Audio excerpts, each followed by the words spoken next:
Roger Stone here. Every day you wait, your money loses value, but gold and silver don't follow those same rules. American Sovereign Bullion gives you access to a nationwide wholesaler network, helping you secure aggressive pricing on real physical metals. Call 844-272-2428 now to get your free gold and silver guide to learn how to protect your wealth with physical gold and silver, delivered right to your door or with a gold IRA. Visit asbgold.com. That's asbgold.com for your free gold and silver guide today. Listen, all you New Yorkers. Taxi! Okay, man, we're looking around. This is the 77 WABC minicast. We're back with the left versus the right. I'm David Paterson along with Jake Novak. Jake Novak compared himself right before we came back on to Ted Baxter. I do a very good Ted Baxter impersonation. Oh, absolutely. I wish your name was Lou. Lou! Yes, Mary. So the illustrious congressperson from Minnesota was making a speech. This did not happen in the past few days. It happened a couple of months ago. And I guess it just kind of slipped through the cracks. Nobody noticed it. But it was brought to our attention on Thursday by John Catsimatidis and Rita Cosby. And on that show, they played this tape where she is talking about events.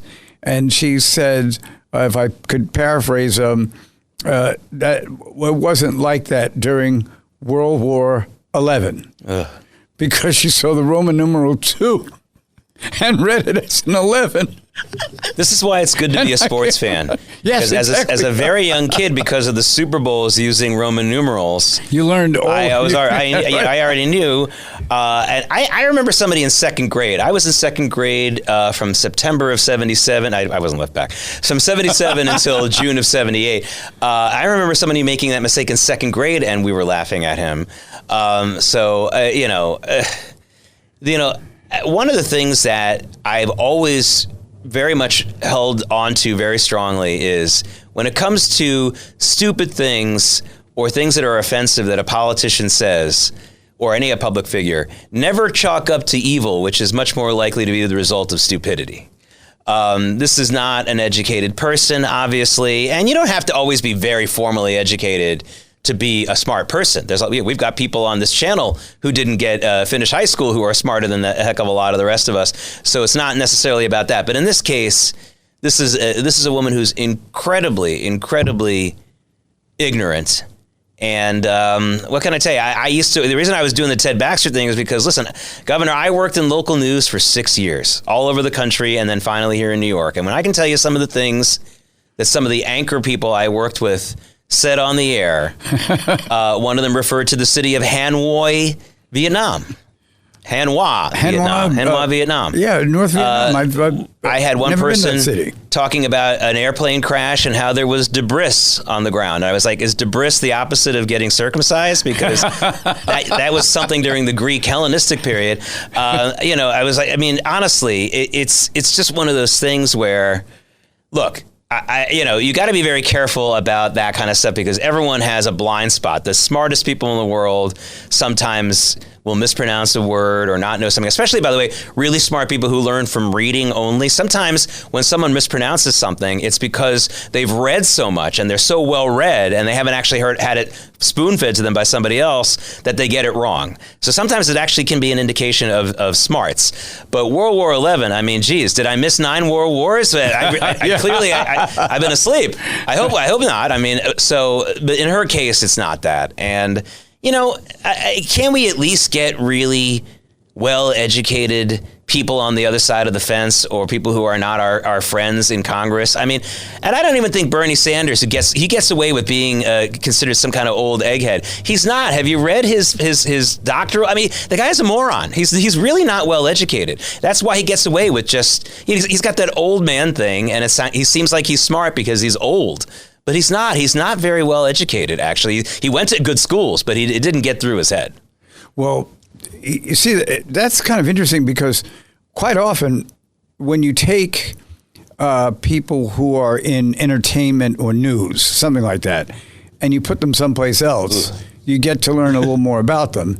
And I've kind of seen it where, they'll get one of the anchors to come and speak at some event someplace. And once you get the anchor out from behind the desk, they have no idea what they're talking about. Yeah. It's that sort of thing that happens. And look, it was funny, and she probably could have helped herself a little bit if she even stood up and laughed at it herself. Right. But she wouldn't think to do that if we were in the year 2095. No. But I just thought it was funny, and of course a lot of our listeners were working at the time when it first got played, so I wanted to give them a chance to hear it. But it does certainly open a little door into the mindset of where people who are making very major decisions are not totally prepared to do so. Well, I also think that there's something, and this is funny that you mentioned people in the entertainment industry, because I think that people who are entertainers and people who are politicians have one thing scary that's in common that I think hurts their mental acuity, and that is they're constantly reading other people's words for them, whether it's on a teleprompter or in a speech. And if I were ever a huge star, or if I were ever a elected politician. No, Jake, you are emerging right in front of me. I used to walk down the street and they say, "Oh, who's that other guy on the show with you?" Now, Jake Novak. Could you arrange a lunch for the two of us? So, somebody, I was at the New York Historical Society Cafe yesterday, and somebody who looked very, very prominent and wealthy waved to me as I was walking out, and I just reflexively waved back at him, and I'm sure I didn't know him, but he was definitely a very important person, so maybe he did know me. I don't know.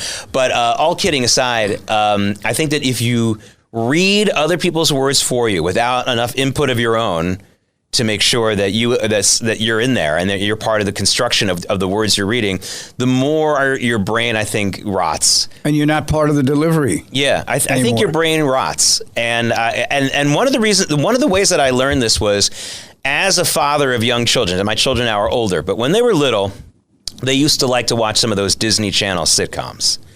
And I would watch with amazement because I had, my daughters, incredible students, incredible test scores. I knew they were very smart, and obviously I'm biased. But I would see my two incredibly smart daughters, and we would watch these 5-year-olds on the Disney Channel delivering jokes quick and fast. And I thought to myself, there's no way these kids aren't geniuses. There's absolutely no way. So someone said, well, wait a minute, Jake, how can they all be geniuses? They all end up, most of them end up like such a mess. And I said, you could have the best brain in the world, but you start them early reading other people's words. You start them early being surrounded by sycophants. It's a great way to get stupid. And I think politicians the same way. Chuck Schumer used to be a smart guy. I don't find him intelligent. And that's not just because I don't agree with him politically. Don't chalk it up to that. I've been in the room with him. He sat next to me at my high school graduation 40 plus years ago, or almost 40 years ago, 38 years ago. And his mental acuity has declined greatly since his days of a Harvard student. I can promise you that. Same thing with Kirsten, Gillibrand. She used to be smart. Now she's too stupid to go in public. I mean, she's MIA. I would be MIA too if I had to say what she has to say, which is nothing. What can I say? I just think that it starts to rot your brain out. Well, I wonder who to appoint somebody like that. Well, the thing is, this is where your special abilities and disabilities, Governor, have I think helped you keep your brain sharp. Yes, absolutely. Because you can't just read off a teleprompter for the rest of your life, and it's probably a huge positive for you. I think it is. And I'm not just saying that because you're sitting across from me. I thought about this before. Even before we met, I actually thought about this. So honestly, I think that is a huge problem. In my days in TV, never used a teleprompter. And if I did, I wrote every word. Every word that was in there, I wrote it. And now you're part of the delivery because you're not reading what someone else wrote. Yeah. You're reading what you wrote, which is maybe the best way to deliver a news story on TV. You can lose yourself, and by the way, a lot of people on social media, especially after this White House Correspondents' Dinner shooting, were having a good old time finding news anchors saying a couple of years ago the opposite of what they're saying now. For example, about like Jimmy Kimmel. A bunch of news anchors 3 years ago saying that certain people should be canceled because they've stoked hatred or hate, and now they're saying the opposite about Jimmy Kimmel. Well, that's what happens. You also have no real memory of what you said yesterday when it's just someone else who's written up those words for you. Right. And also people like Jake Tapper, who got really caught with this, was comparing what he said in 2022 to just this week. They also don't have a good executive producer who's really watching the store for him. I mean, he should feel bad about whoever is running the store on his show.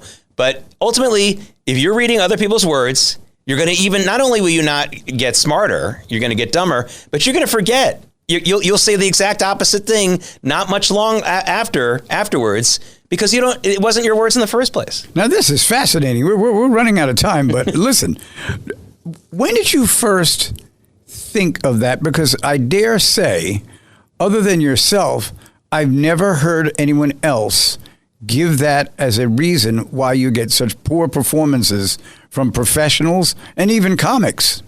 Yeah. Well, I did kind of explain it. My daughters are 23 and 18.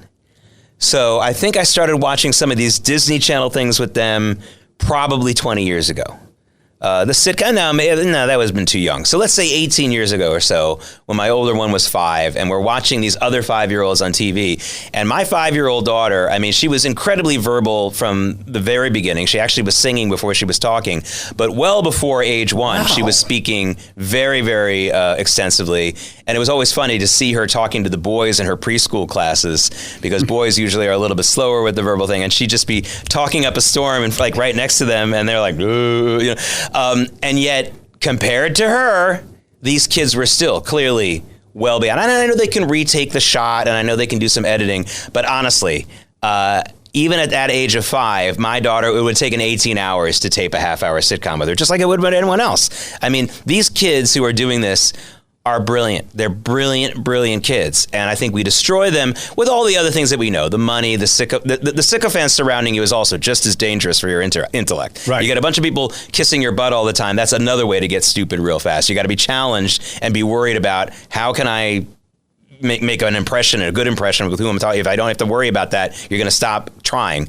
But clearly these kids have tremendous intellect. And I think that a lifetime of reading other people's words, even if it's a childhood, is one of their biggest death sentences, actually. I think that maybe we could save some of these child actors if we brought them into the writer's room and they at least participated in it. I mean, I'd like to try to do something like that because, we got to do something about stage parents. We'll do another show about that one day. Well, I think that's really the problem in many respects with education, is that it's repetitive and the same thing gets taught to the class behind you. And after a while, the material is really not original anymore. Well, I'm happy to say I know someone who's trying to fix that. There's an amazing school in East Northport, Long Island, called the Schoolhouse. I think it's K through 9 now. It keeps expanding. Woman who founded it, her name is Mimosa Jones. She was and she came from she was a screenwriter, Governor. She was a screenwriter on The West Wing, and she wrote other stuff. She was very successful. Chucked it all to start this school many years ago, and I visited many times. Linda McMahon visited, as Secretary of Education visited a few months ago, and I can tell you nothing like that. I mean, the school, each classroom was like, I couldn't believe what was going on there. Quiet, but everyone working, a lot of individual work, and multiple ages in the same room. They were paired together. Those classes were formed based on certain abilities. They didn't have kids 70 years apart, but you could be in a room with a kid 3 years older. Putting boys and girls in the same environment, they would take the boys with other boys that were a little bit ahead of them and put them together, and the girls, I would assume, separately, so we don't have to have an issue about gender in the classroom. Yeah, I mean, it's just an amazing place, and they keep getting bigger. And she created something for all the schools to use called the American Emergent Curriculum, which is interesting. I'm not really here to do necessarily an ad for them. I don't have to. It's fantastic. But I just wanted to let you know that, like, we're bemoaning something. I hate to only bemoan it and not mention that there are people who are really working on fixing that repetitive nature of the usual classroom. The everyone's sitting and looking at someone standing in front of them. No wonder we all become addicts to TV. That's what we do when we're in school too. We sit placidly and look at somebody in front of the room talking at us. So there are some people working on this and understand exactly the structural problem. It's not just the woke curricula, and it's not just that's a problem too. But even if we had perfect curricula, if you're just having some teacher at the front of the room droning on and then repetitive stuff, and we're all sitting at desks, that's not a great way to learn either. No, not at all. And you see here on the left versus the right, you know where we're going to start, but you never know where we're going to end. I mean, that's been kind of an issue for me during years of just trying to see, particularly the educational system, try something different, do something different, and it's the same repetition as usual. And if you want to hear more repetition of the left versus the right, please come back and join us next week from 3 to 4. He's Jake Novak. I'm David Paterson. And we certainly enjoyed that you listened to the show today and invite you back next week. Thanks for listening. Oh, it's out of here. Home run Ferry Hawks. Get ready, Staten Island. It's time to celebrate 5 years of Ferry Hawks baseball. Come out to the ballpark as the Ferry Hawks welcome in the Charleston Dirty Birds May 5th through the 10th. Grab the kids and come on out. We kick it off on Tuesday, May 5th with Cinco de Baseball with $5 tickets and $5 food and beverage specials. And we end the week as we celebrate all moms on Mother's Day. Moms get in free. Visit ferryhawks.com now to lock in your seats.